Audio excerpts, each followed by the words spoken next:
2070 সালে Bermuda map কেমন হবে?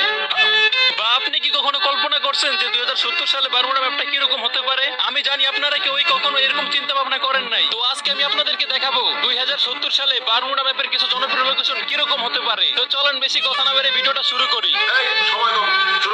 আসসালামু আলাইকুম গাইস, কেমন আছো তোমরা? আই হোপ আল্লাহর রহমতে তোমরা অনেক অনেক বেশি ভালো আছো। তোমাদের জন্য আরো একটি নতুন ইন্টারেস্টিং ভিডিও নিয়ে চলে আসলাম। তো আজকের এই ভিডিওতে দেখাবো বারমুডা ম্যাপের কিছু জনপ্রিয় লোকেশন যেগুলো 2070 সালে দেখতে কিরকম হবে। সো নাম্বার 1, বিমা শক্তি। বর্তমানে বিমা শক্তি দেখতে এরকম, সেটা আমরা সকল ফ্রি ফায়ার প্লেয়ারই জানি, কিন্তু এটাকে যদি কনভার্ট করে 2070 সালে নিয়ে যাই তাহলে দেখতে ঠিক এরকম লাগবে। তোমাদের কাছে 2070 সালের বিমা শক্তিটা কিরকম লাগছে অবশ্যই কমেন্ট বক্সে বলে যাবা। আমার কাছে কিন্তু জোস লাগছে ভাই, একদম OP. So number 2, factory. Bermuda ম্যাপের জনপ্রিয় আরেকটি জায়গার নাম হচ্ছে ফ্যাক্টরি। আর এই ফ্যাক্টরিকে যদি 2070 সালে নিয়ে যায় তাহলে দেখা যাবে ঠিক এইরকম। আর গাইস আমার কাছে তো এটা জোস লাগছে, তোমাদের কাছে কিরকম লাগছে অবশ্যই কমেন্ট বক্সে বলে যাবা।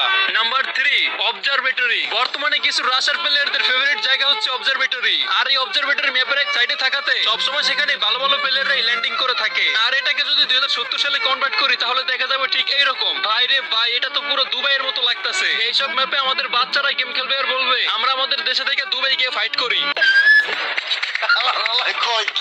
Number 4, Mars Electric. একটা সময় ছিল কেউ মার্স ইলেকট্রিকে ল্যান্ডিংই করতো না, কিন্তু বর্তমানে মার্স ইলেকট্রিকে কম হলেও 2 থেকে 3টা স্কোয়াড ল্যান্ডিং করে থাকে। তো যাই হোক, আমরা এখন দেখব 2070 সালে মার্স ইলেকট্রিক দেখতে কিরকম হবে। ও ভাই সাহেব, আমার তো মনে হয় তখন সবাই এখানেই ল্যান্ডিং করবে। তোমাদের কাছে 2070 সালে মার্স ইলেকট্রিক কিরকম লাগতেছে অবশ্যই কমেন্ট বক্সে বলবা। ভাই রে ভাই, আমি যদি পারতাম তাহলে টাইম মেশিন দিয়ে হলেও 2070 সালে গিয়ে একটা ম্যাচ খেলে আসতাম।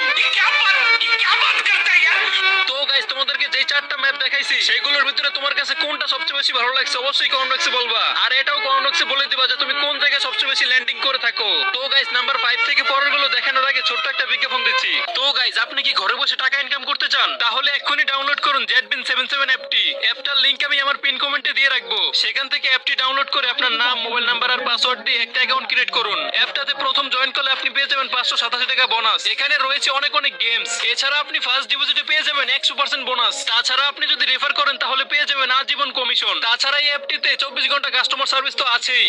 তো নাম্বার 5, সিফিয়ার্ড। বর্তমানে সিফিয়ার্ড দেখতে এরকম, আর এটা 2070 সালে নিয়ে গেলে দেখা যাবে এরকম। এটাও মোটামুটি অনেক সুন্দর আছে। তোমাদের কাছে কেমন লাগছে অবশ্যই কমেন্ট বক্সে বলবা। তো নাম্বার 6, হ্যাঙ্গার। বর্তমানে হ্যাঙ্গার দেখতে এরকম, আর এটা 2070 সালে নিয়ে গেলে দেখা যাবে ঠিক এইরকম। গাইস, তোমরা শুধু লুকটা দেখো, চারদিকে সবুজ শ্যামল, আরে ভাই সাহেব কি সুন্দর লাগতেছে দেখতে।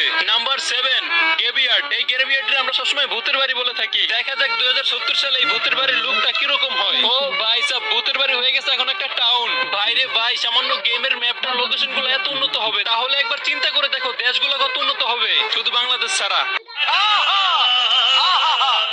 আরে বাঙালি, আহা করে লাভ নাই। বাংলাদেশের ক্রিকেট খেলা দেখলেই বোঝা যায় যে কি পরিমাণ উন্নত হবে। আরেক বাঙালি কাস্টম খেলতে সাথে উঠছে, দেখছো কি পরিমাণ উন্নত হয়েছে। যাই হোক, আমিও তো বাঙালি, বাঙালির নিয়ে আর কিছু না বলি। তো নাম্বার 8, রিমনেম ভিলেজ। তো গাইস, চলো দেখা যাক এই নদীর পাড়ের অবস্থা 2070 সালে কি রকম হয়। আমার তো মনে হয় সবকিছু নদী ভাঙা নাই হয়ে যাবে। যাই হোক, চলো দেখি। ও ভাই সাহেব, এটা কি সত্যি রিমনেম ভিলেজ? ভাই রে ভাই, নদীর পাড়ের একটা জায়গা এরকম হবে কেউ কল্পনা করছে কখনো?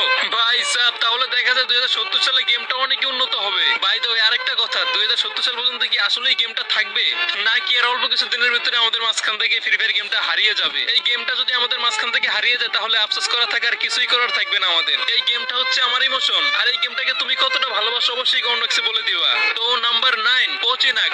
এই পচিনাকটা হচ্ছে বারমুডা ম্যাপের আরো একটি অন্যতম জায়গা যেখানে প্লেয়ার গেম প্লে করার সময় একবার হলেও আসে, হয়তো এনিমি খুঁজতে আসে নয়তো লুকাতে আসে। পিক আর ফ্যাক্টরির পাশে থাকাতে বেশিরভাগ সময়তেই এখানে প্রচুর পরিমাণ এনিমি আসতে থাকে, আর যেগুলো আসে সেগুলো ভালো স্কোয়াডই আসে। সো দেখা যাক 2070 সালে পচিনাকের লুকটা কিরকম হবে। ও ভাই সাহেব, জাস্ট ওয়াও ভাই, একেবারে দেখার মতো একটা লুক। তোমাদের কাছে এই পচিনাকটা কেমন লাগছে অবশ্যই কমেন্ট বক্সে বলবা। তো নাম্বার 10, মিল। বর্তমান সময়ে রাশাররাই মিলে ল্যান্ডিং করে না, সেটা খুব কমই আছে। এই মিলে গেম প্লে গুলো অনেক ভালো হয়, আর এখানে প্রথম থেকে প্রচুর পরিমাণ এনিমি ল্যান্ডিং করাতে এখানে গেম প্লে করে অনেক মজা হয়। তো গাইস, চলো আমরা দেখি মিলটা 2070 সালে কিরকম দেখতে হয়। তো গাইস, আগের গুলোর তুলনায় মোটামুটি সুন্দর আছে, খারাপ না, ভালোই, কিন্তু লুকটা আগের মতোই আছে। 50 বছর পরও এটা এরকমই থাকবে, শুধু কালারটা একটু চেঞ্জ হবে, বেশি কিছু না। তো নাম্বার 11, পিকে। এই পিক আমাদের অনেক জনপ্রিয়, আর এটা থেকে বেশি জনপ্রিয় ছিল পুরাতন পিকটা। তো যাই হোক, পুরাতন পিকের কথা বলে লাভ নাই, এখন আমরা নতুনটা আছে নতুনটাই দেখি যে 2070 সালে দেখতে কিরকম হয়। তো গাইস, চলো দেখি।